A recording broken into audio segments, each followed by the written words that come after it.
The year was 2347, and humanity had finally reached the stars. After centuries of wars, disasters, and struggles, the people of Earth had come together under one government called the Terran Alliance. They had built their first starship capable of traveling faster than light, and they named it the Endeavour. Commander Jack Morrison stood on the bridge of the Endeavour, looking out at the endless darkness of space. He was a tall man with gray hair and tired eyes that had seen too much conflict in his 52 years. Behind him, his crew of 40 men and women worked quietly at their stations. They were all nervous. This was humanity's first journey beyond their own solar system, and no one knew what they would find. The answer came 3 days into their mission. A massive ship appeared out of nowhere, blocking their path. It was beautiful in a terrifying way, all smooth silver curves and glowing lights. It was also 5 times larger than the Endeavour. "Sir, we're being scanned," said Lieutenant Amy Parker, the young communications officer. Her hands were shaking slightly as she worked her console. Before Morrison could respond, a beam of light shot from the alien ship, and a figure materialized on their bridge. The crew gasped and reached for weapons, but Morrison raised his hand to stop them. The alien was tall, almost 8 feet, with silver scales covering its entire body. It had 4 arms and a face with 6 eyes that moved independently. When it spoke, the words came from a device hanging around its neck. "I am High Overseer Kethral of the Valorian Empire. You are humans. We have watched your species for some time." Morrison stepped forward, keeping his voice calm. "I am Commander Jack Morrison of the Terran Alliance. We come in peace, seeking friendship and trade with other species." Kethral's eyes blinked one after another, and a sound came from his throat that might have been laughter. "Peace, friendship. You misunderstand your situation, human. The Valorian Empire has ruled this part of the galaxy for 12,000 years. We have conquered 400 species. Some we use as slaves. Others we simply destroyed." The bridge fell silent.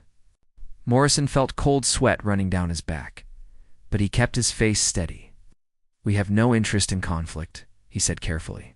"We only wish to explore and establish relations with other civilizations." "Your wishes do not matter," Kethral replied.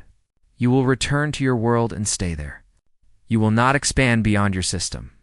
This is not a request. It is a command. Disobey, and your species will be erased from existence."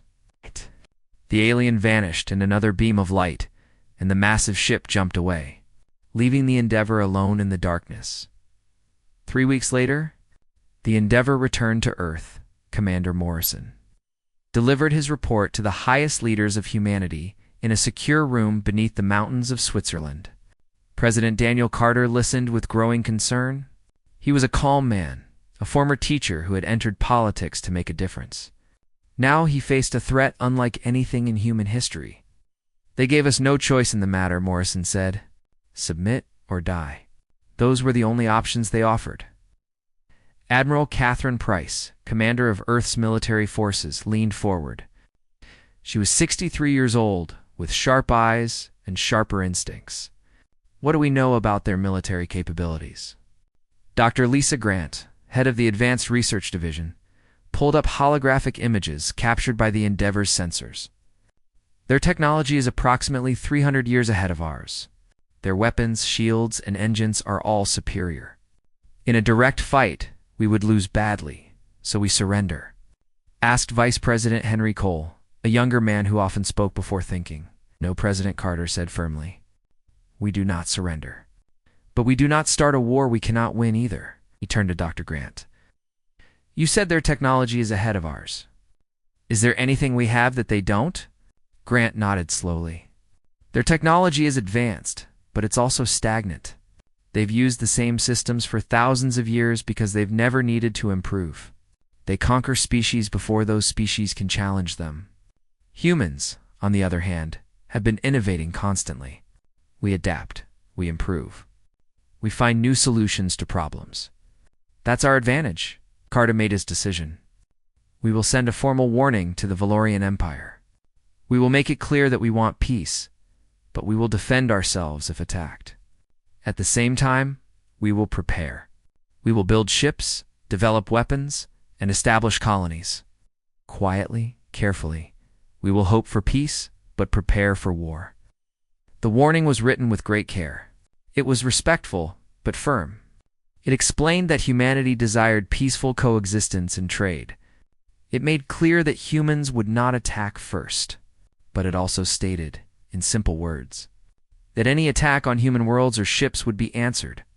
With full force, the message was sent across all known Valorian frequencies and aimed at every world where their ships had been detected on the distant world of Valoria Prime, the capital of the Empire. The message was received in the Great Hall of Emperor Zetharak, the Eternal. The Emperor had ruled for over 3,000 years, kept alive by technology that humanity could not yet imagine. He sat on a throne made from the bones of conquered species, surrounded by his advisors and generals. War Minister Turval read the human message aloud. When he finished, silence filled the hall. Then the Emperor laughed. "They warn us," Zetharak said, his voice echoing off the ancient walls. "These creatures who discovered fire merely yesterday in the span of galactic time, they dare to warn the Valorian Empire. Should we respond, Your Eternity?" asked one of the advisors. "No, we will not dignify this insult with a response. The humans are insects. When their colony grows too large and becomes annoying, we will step on it. Until then, let them play at being a civilization. It amuses me." The warning was filed away in the Imperial archives and forgotten.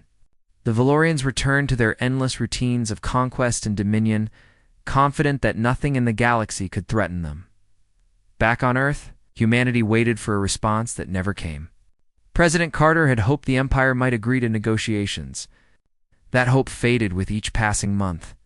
"They're ignoring us," Admiral Price said during a security meeting. "They don't see us as worth responding to." "Then we use the time they've given us," Carter replied. "Dr. Grant, how quickly can you advance our military technology?" Grant considered the question. "Give me 5 years and unlimited resources, and I'll give you weapons they've never seen before." "You have both. Make it happen." Commander Morrison was promoted to admiral and given command of a new project, building a fleet that could stand against the Empire. Shipyards were constructed on the dark side of the moon, hidden from any watching eyes. Scientists worked around the clock, studying captured Valorian probes and combining alien principles with human creativity. Colony ships departed Earth in secret, establishing bases on Mars, Europa, and distant asteroids. These weren't just scientific outposts. They were survival shelters, ensuring that even if Earth fell, humanity would continue. The galaxy's oldest empire had ignored humanity's warning. They believed humans were insects, easily crushed when the time came. They were wrong. Every day that passed without conflict was a day humanity grew stronger. The warning had been sent. It had been ignored. Now humanity would prepare for what came next. 5 years passed, and humanity did not waste a single day.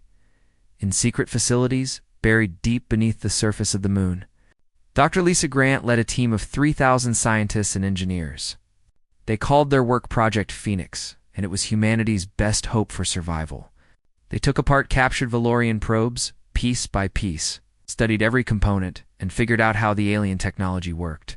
Then they did something the Valorians had never done. They improved it. The Valorians used energy weapons that could melt through steel in seconds. Human scientists developed kinetic weapons instead, launching metal projectiles at incredible speeds. The Valorians had shields that could absorb energy blasts. Human weapons passed through those shields like they weren't there. Admiral Jack Morrison, now 60 years old but still sharp as ever, oversaw the construction of the new fleet. The ships weren't pretty like the elegant Valorian vessels. They were angular and rough, designed by practical engineers who expected their ships to take damage and keep fighting. Each one carried weapons that had never existed before. While the military prepared, civilian life continued. Colony ships carried thousands of people to new worlds beyond the solar system. The first and largest of these colonies was called Harvest. It was a beautiful planet with rich soil and clean water. It's perfect for farming. Mayor Samuel Turner had led the colonization effort from the beginning. He was a simple man, a former agricultural scientist who loved growing things. Under his leadership, Harvest grew from a small outpost to a thriving community of 20,000 people. They built homes, schools, and farms. Children played in fields of alien wheat while their parents worked the land. Samuel's daughter, Emma, was 24 years old and taught school in the main settlement. She loved her job and her students. She loved watching the children learn and grow. She loved the peaceful life her father had built on this new world. That peace ended on a quiet Tuesday morning. Emma was teaching a class about Earth's history when the sky turned dark. She looked out the window and saw shapes descending through the clouds. Ships. Dozens of them. But they weren't human ships. "Everyone to the bunkers," she said, keeping her voice calm even as her heart raced. "Just like we practiced." Quickly now. The children moved fast, trained for emergencies they had hoped would never happen. Emma guided them underground, into the reinforced shelters that paranoid Earth planners had insisted on building beneath every major structure. Above ground, the Valorian warships took position. War Minister Tervel watched from the bridge of his flagship, satisfaction flowing through him. The Emperor had finally agreed that the humans needed a lesson. This farming world, so far from Earth, was the perfect target. "No communications," he ordered. "No warnings. Simply destroy everything." The bombardment lasted 6 minutes.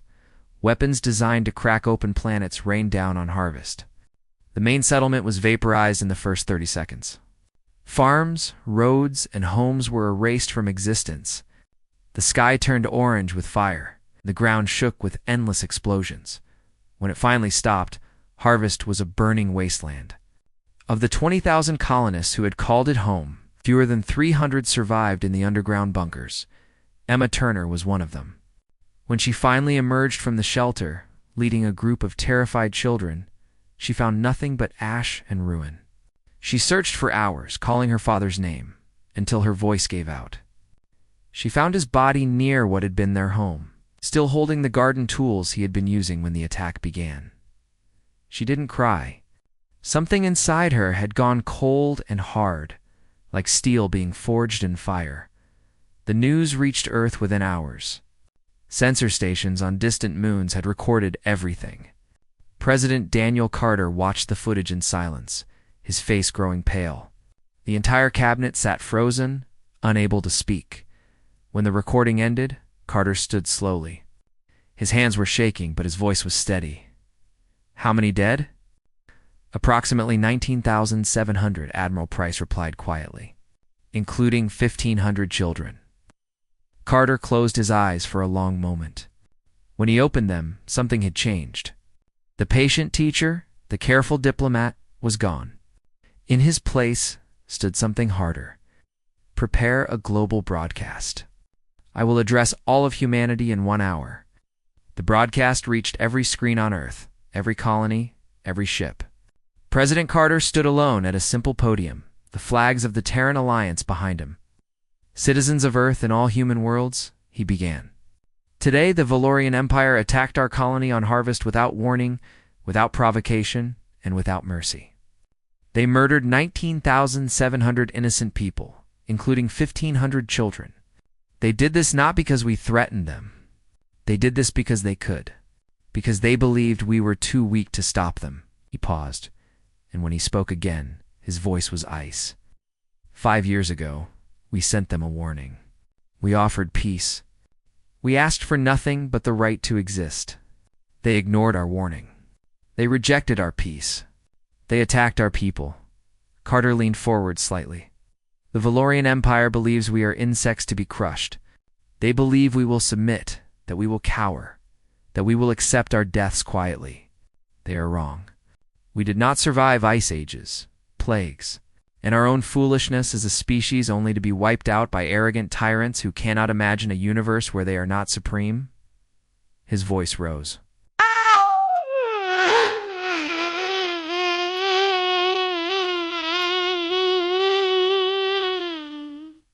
"To the Valorian Empire, I say this. You have made an enemy you do not understand. We will not submit. We will not forget. And we will not forgive. You struck first. We will strike last. He turned to address humanity directly. To my fellow humans, the war we hoped would never come has arrived. It will be long. It will be hard. Many of us will not see its end. But we will fight, not because we love war, but because we love our children, our homes, and our future. We will fight because the alternative is extinction, and humanity does not go quietly into the dark. The broadcast ended, and the response was immediate. Recruitment centers across Earth and the colonies were overwhelmed. People who had never considered military service lined up to enlist. Factories shifted to war production. Scientists worked even harder on new weapons and defenses. Admiral Morrison was given command of the First Terran Fleet, 12 warships carrying the fruits of 5 years of secret development. It wasn't much against an empire that had conquered 400 species. But it was a start, Emma Turner left Harvest on one of the rescue ships. But she didn't return to Earth. She went straight to the nearest military recruitment center. "I want to fight," she said. The officer behind the desk looked at her file. At the note marking her as a survivor of Harvest. "Are you sure? There are other ways to serve. They killed my father. They killed my students. I want to fight." She was assigned to officer training immediately. She had a college education, natural leadership ability, and a fire in her eyes that the instructors recognized. It was the fire of someone who had nothing left to lose and everything to avenge.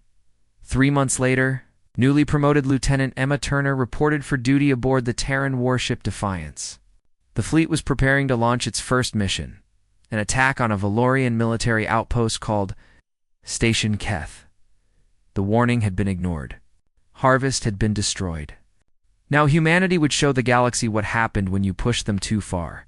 Station Keth sat at the edge of Valorian space, a massive military supply depot that served as the launching point for conquests across the region. 20 warships guarded it, along with orbital weapons platforms that could destroy anything approaching.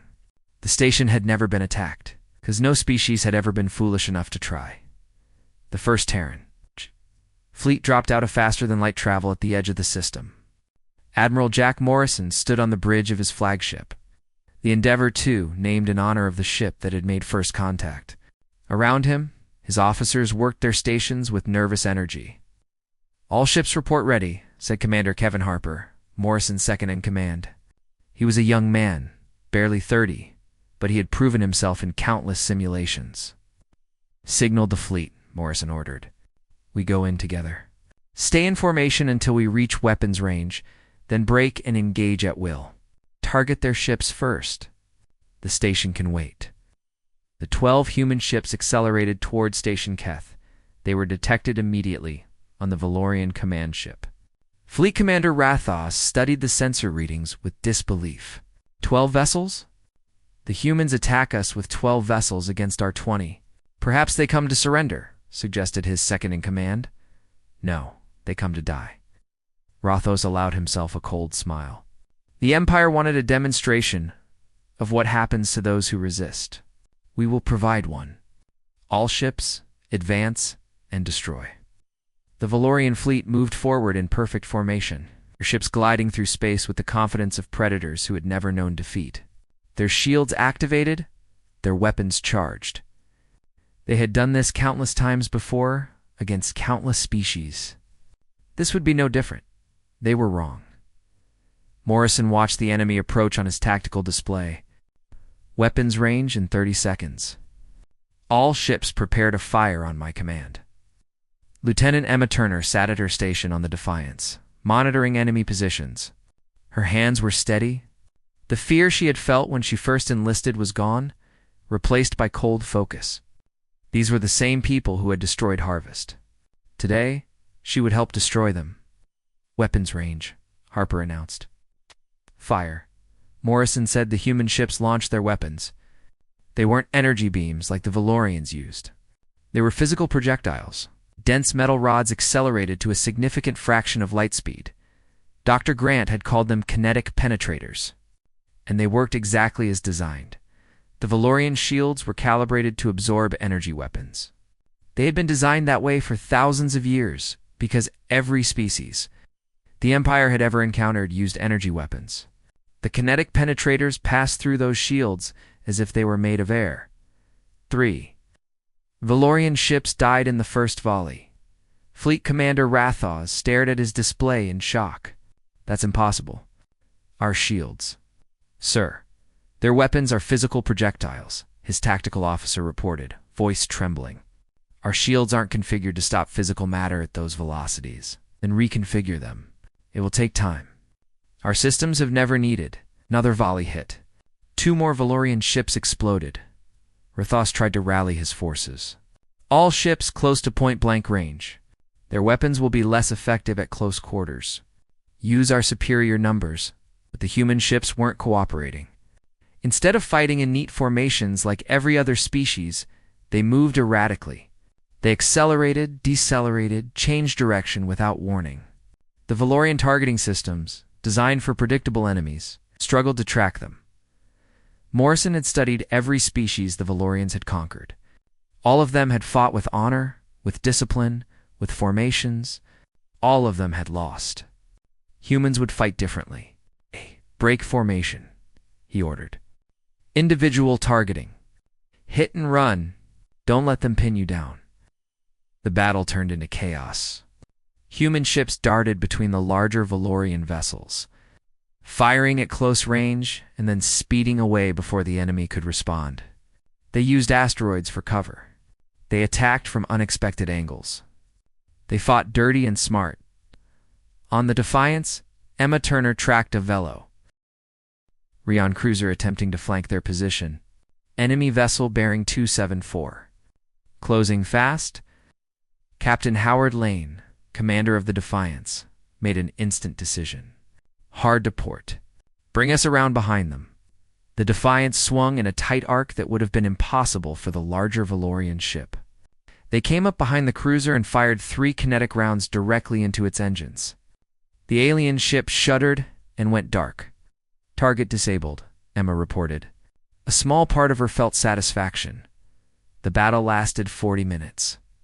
When it ended, Station Keth was destroyed, along with all 20 Valorian defending ships. The first Terran fleet had lost 2 vessels, with 3 more damaged. 300 human sailors had died, but they had won. Against impossible odds, against an enemy that had never known defeat, humanity had won. The news reached Valoria Prime like a thunderbolt. Emperor Zetharak received the report in his throne room, surrounded by advisors who were afraid to speak. Explain this, the Emperor said quietly.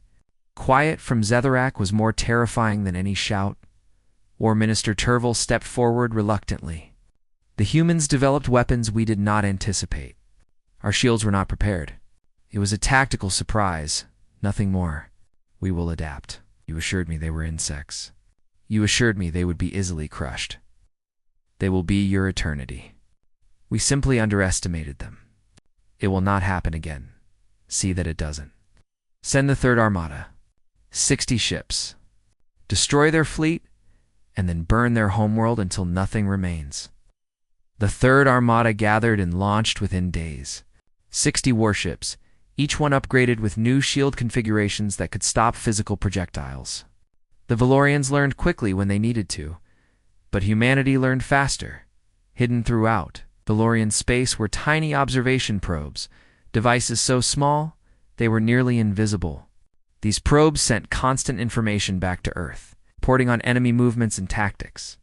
Admiral Morrison knew the Third Armada was coming. He knew their numbers, their route, and their new shield configurations. They've adapted, Dr. Grant reported from her laboratory on the moon. Their shields can now stop our kinetic weapons. Then give us something new, Morrison said. Grant smiled slightly. Already done. We've developed warheads that generate localized gravity wells on impact. No shield can stop gravity.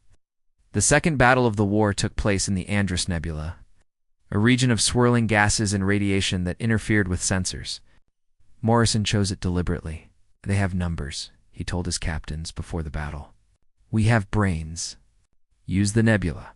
Appear, strike, and disappear. Plant mines.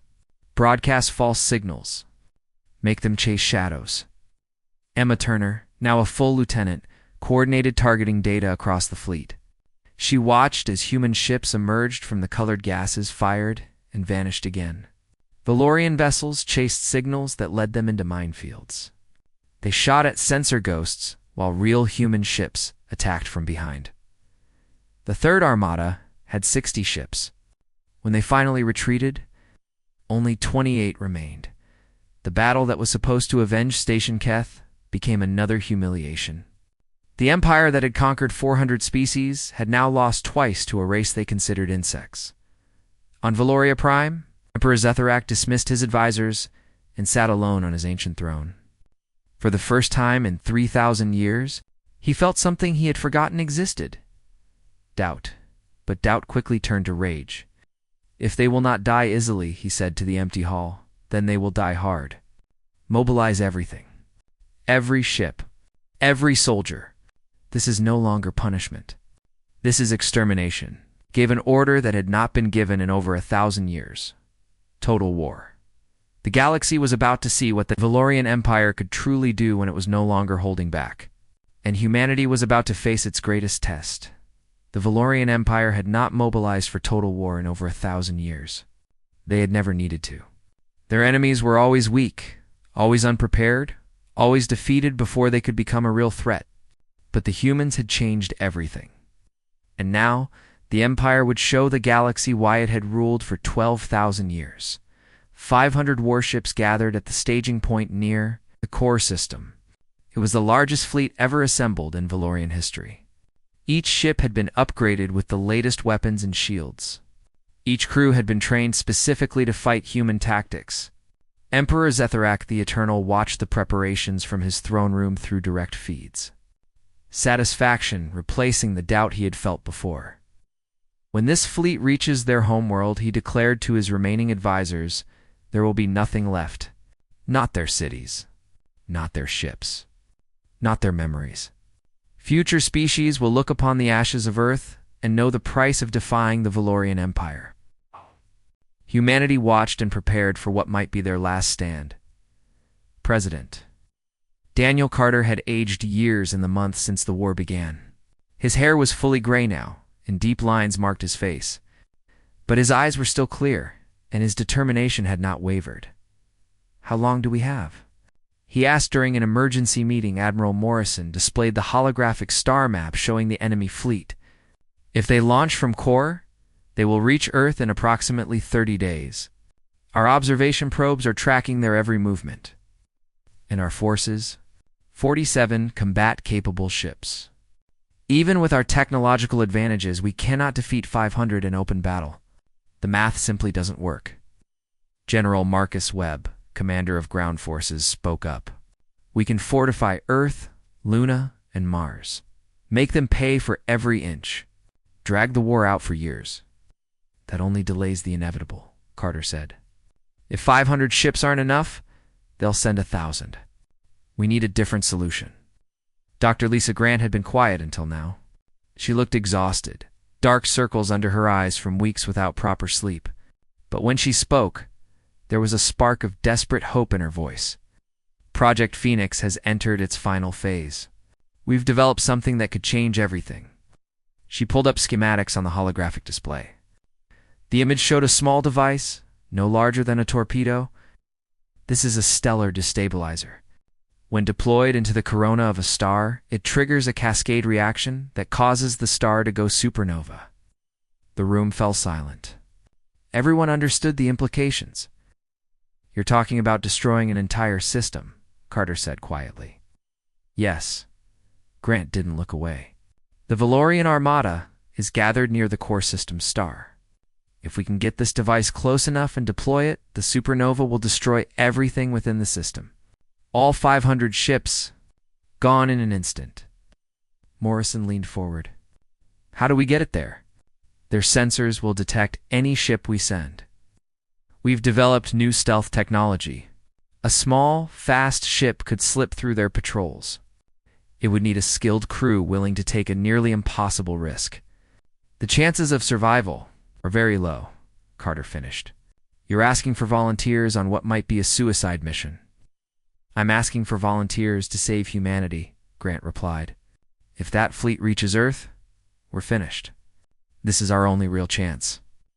The call for volunteers went out secretly to the fleet.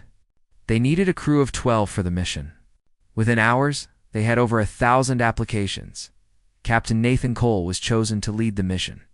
He was 38 years old, one of the best pilots in the fleet, and had survived both previous battles.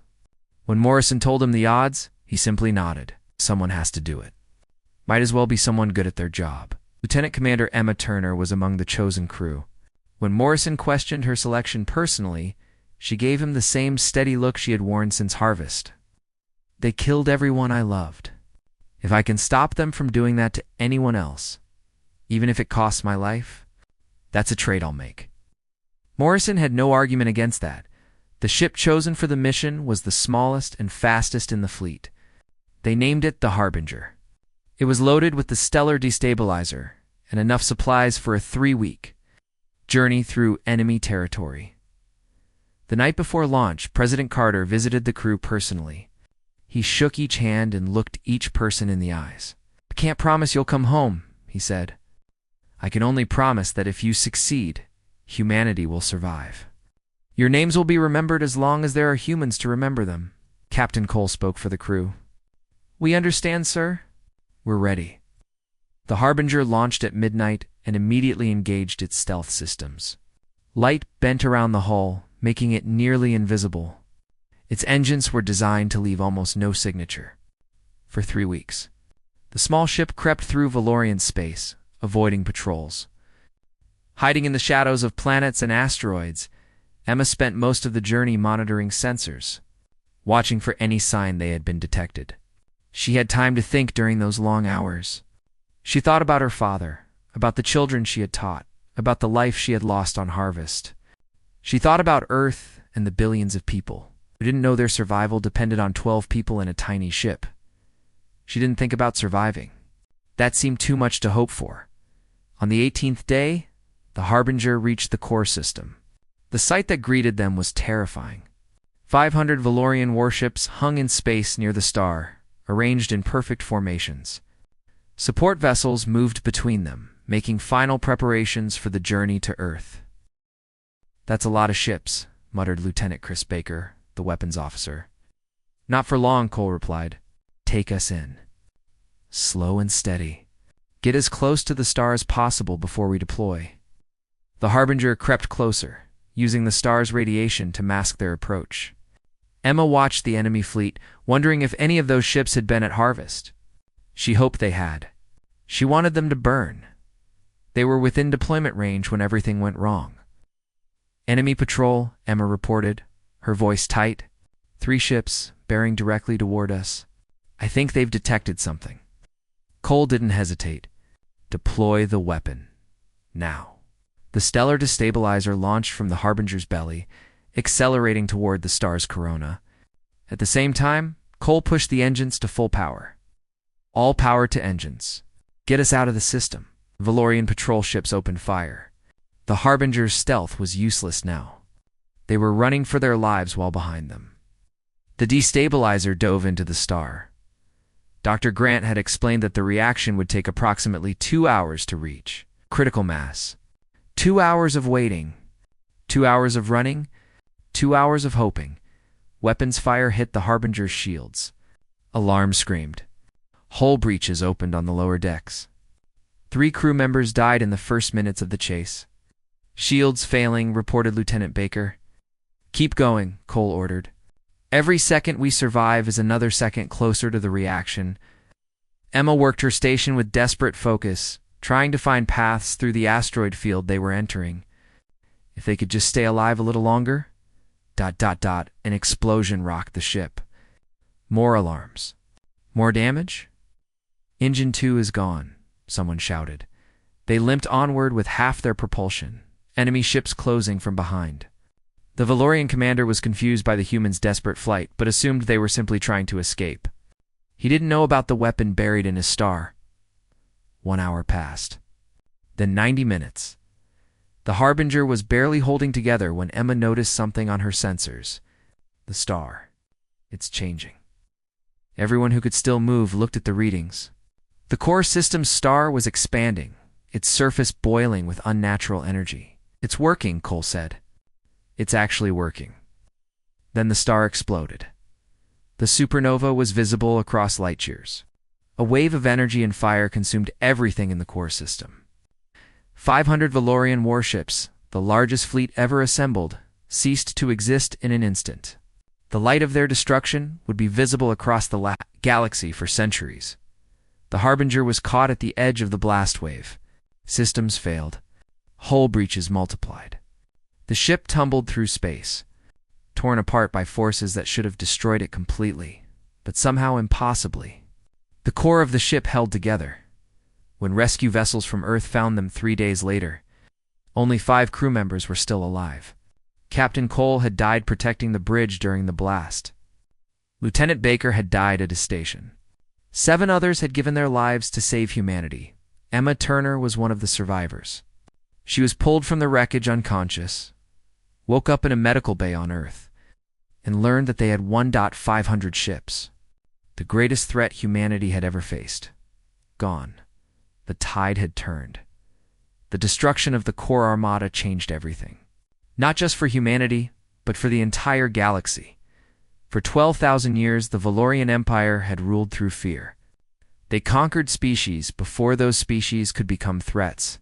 They displayed overwhelming power so that no one would dare resist. Subject races submitted because resistance seemed impossible. Rebellion meant death. And death was the only outcome anyone had ever seen. But now the galaxy had seen something different. A young species, barely a century into space travel, had destroyed the largest fleet in Valorian history. The impossible had happened. And when the impossible happens once, people start to believe it can happen again. The Kathrani were the first to rise. They were an insect-like species that had been enslaved by the Empire for 3,000 years. Their workers built Valorian ships. Their soldiers died in Valorian wars. Their children were taken from them and raised to serve the Empire without question. But they remembered who they had been before. And when news of the core supernova reached their worlds, they remembered that they could be free again. The uprising began on their homeworld and spread within days. Kathrani workers sabotaged the ships they were building. Kathrani soldiers turned their weapons on their masters. Within a month, the entire Kathrani sector was in open rebellion. The Arovian collective followed. They were a species of energy beings who had hidden in deep space for centuries, waiting for the right moment to emerge. That moment had come. The Nerith Trading Alliance, which had secretly despised their Valorian overlords for generations, declared independence. The Telmari, the Vashar, the Kreen, one by one. Species that had been conquered or suppressed found their courage. The Valorian Empire was fragmenting, and there was nothing the Emperor could do to stop it. On Valoria Prime, Zethrak the Eternal watched his empire crumble from his throne of bones. His advisors were gone, either executed for failure or fled to distant colonies. His war minister was dead. His fleets were scattered, trying to suppress rebellions that erupted faster than they could be crushed for 3,000 years. Zethrak had ruled without challenge.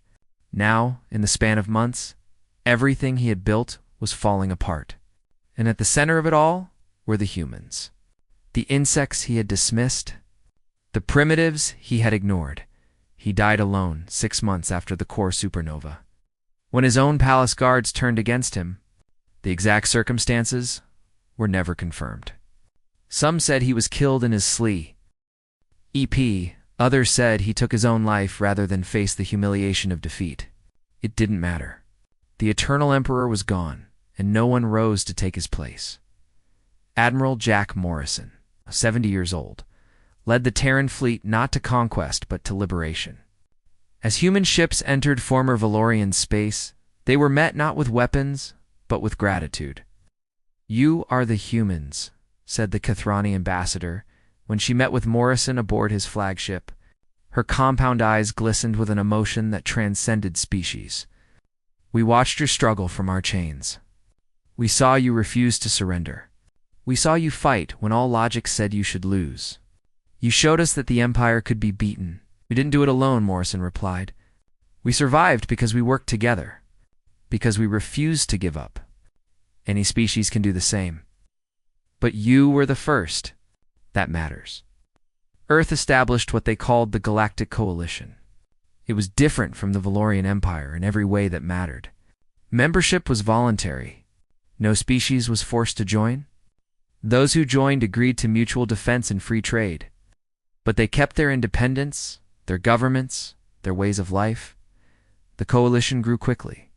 Species that had been enemies under Valorian rule found they could be neighbors instead. Trade routes opened. Knowledge was shared. For the first time in thousands of years, the galaxy knew something other than fear. Lieutenant Commander Emma Turner, now one of the most decorated officers in the Terran fleet, was assigned as Earth's first ambassador to the Kathrani. It was an honor she had not expected and did not feel she deserved. "I'm a soldier," she told Admiral Morrison when he offered her the position. "I know how to fight. I don't know how to be a diplomat." Morrison smiled slightly. "You survived Harvest. You survived the Harbinger mission. You've seen what war costs better than almost anyone. That makes you exactly the right person to help build peace." She accepted the position, standing before the Kathrani assembly on their homeworld. Emma looked out at thousands of alien faces. She thought about her father, who had wanted nothing more than to grow things in alien soil.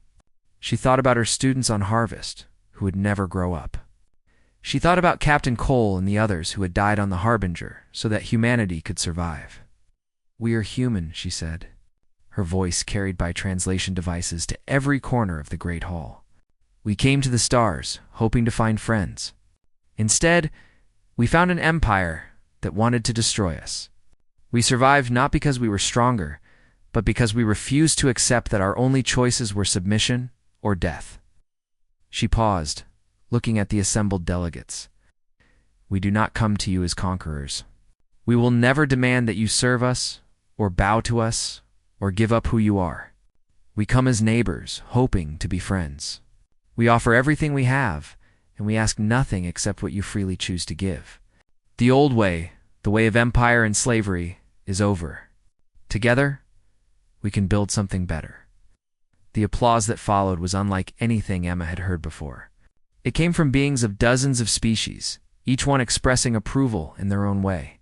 Clicks, whistles, pulses of light, and sounds humans had no words for filled the hall.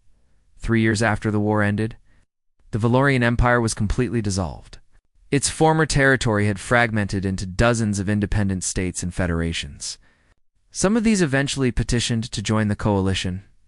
Others chose to remain separate but maintained peaceful relations.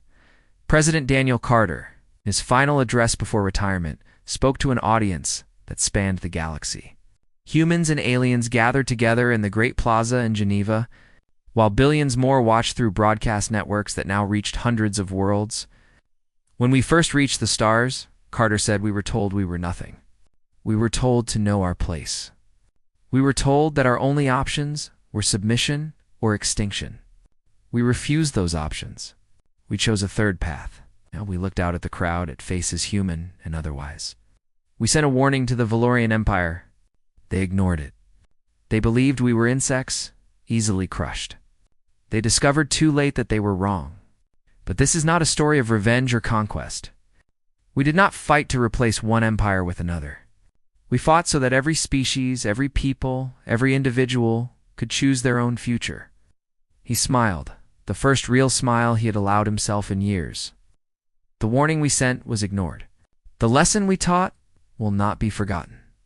The galaxy is free, and it is free because we stood together and refused to fall."